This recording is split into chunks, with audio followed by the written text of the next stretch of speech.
Hello friends, welcome to my YouTube channel Ram with education. तो friends, आज के इस वीडियो में हम जानेंगे हिंदी के बारे में। तो अब जानेंगे इसके कारक।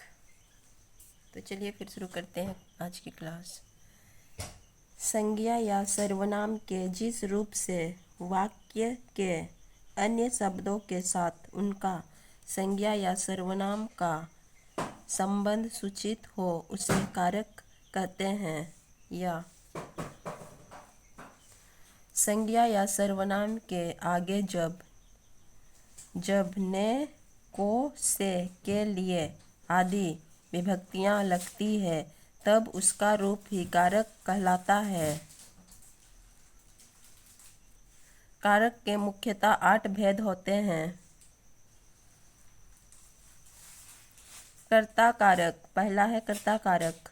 वाक्य का वह रूप होता है जिसमें कार्य को करने वाले का पता चलता है। कर्ता कारक का विभक्त चिन्ह ने होता है। जैसे दिनेश ने पीड़ित की सहायता की। इस वाक्य में ने विभक्त चिन्ह का भी प्रयोग हो रहा है। इसमें हमें पता चल रहा है कि सहायता करने वाला दिनेश ही है, अतः या उदाहरण कर्ता कारक के अंतर्गत आएगा। अमित ने पूरी किताब पढ़ ली। ने विभक्त चिन्ह का प्रयोग हो रहा है। या चिन्ह कर्ता कारक का होता है। कर्म कारक का विभक्त चिन्ह है को। वह वस्तु या व्यक्ति जिस पर वाक्य में की गई क्रिया का प्रभाव पड़ता है। उदाहरण है सीता ने गीता को बुलाया। को शब्द का प्रयोग हो रहा है। यह कर्म कारक का विभक्त चिन्ह है। राम ने रावण को मारा। इस वाक्य में भी को विभक्त चिन्ह का प्रयोग किया गया है।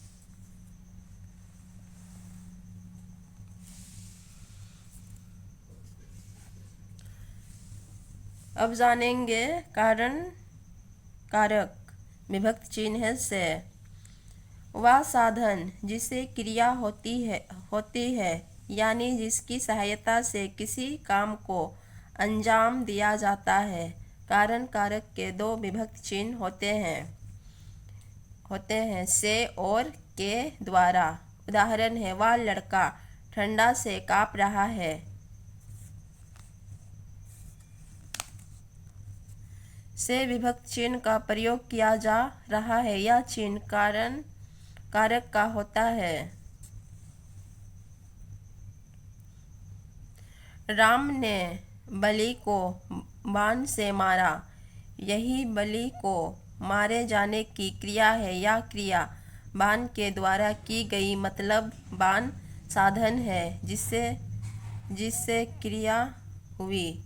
ऊपर वाक्य में से विभक्त चिन्ह का भी प्रयोग हुआ।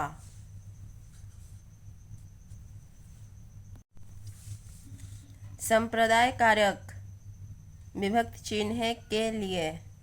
संप्रदाय का अर्थ है देना होता है। जब वाक्य में किसी को कुछ दिया जाए या किसी के लिए कुछ किया जाए तो वहाँ पर संप्रदाय कारक होता है। संप्रदाय कारक के विभक्त चिन्ह के लिए या को होता है। जैसे नरेश मीना के लिए फल लाया है। यहाँ के लिए चिन्ह का प्रयोग किया जा रहा है जिससे हमें पता चल रहा है कि किसी के लिए काम किया जा रहा है।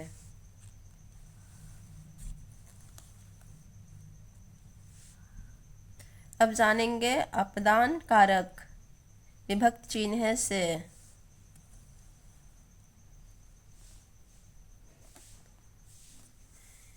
संज्ञा या सर्वनाम के जिस रूप से अलग होने, डरने, दूर होने, तुलना करने, ले जाने अथवा सीखने के भाव का बोध हो, विभक्त चिन्ह से चिन्ह कारण कारक का भी होता, लेकिन वहाँ इसका मतलब साधन से होता है। यहाँ से का मतलब किसी चीज़ से अलग होना दिखाने के लिए व्यक्त होता है। जैसे पेड़ से हरी सिंगार के फूल झड़ रहे हैं। फूल किससे अलग हुआ? पेड़ से। बच्चे अंधेरे से डरते हैं। बच्चे किससे डरते हैं? अंधेरे से। जंगल शहर से दूर है। जंगल किससे दूर है? शहर से। रोमा से वैशाली का उत्तर श्रेष्ठ है। रोमा की तुलना से किसका उत्तर श्रेष्ठ है? वैशाली का।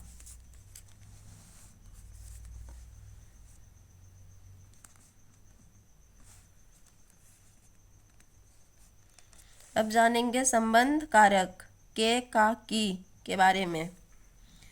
संज्ञा या सर्वनाम का वह रूप जो हमें किन्हीं दो वस्तुओं के बीच संबंध का बोध कराता है। विभक्त चिन्ह का, के, की, ना, ने, नो, रा, रे, री आदि। जैसे यह साहिल का स्कूटर है। यहाँ का विभक्त चिन्ह का इस्तेमाल किया गया है। यह हमें स्कूटर एवं साहिल के बीच में संबंध बता रहा है। अधिकारण कारक विभक्त चिन्ह है में, पर। अधिकारण का अर्थ है आश्रय या आधार। संज्ञा का वह रूप जिससे क्रिया के आधार पर बोध इसकी विभक्त में और पर होती है। भीतर, अंदर, ऊपर, बीच आदि शब्दों का प्रयोग इस कारक में किया जाता है।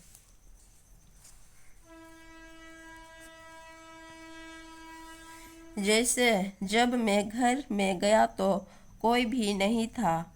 यहाँ में विभक्त चिन्ह का प्रयोग किया गया है।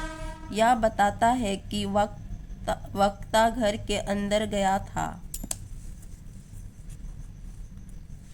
कुर्सी आंगन के बीच बिछा दो। यहाँ बीच शब्द से कुर्सी के आंगन के बीच होने का बोध हो रहा है।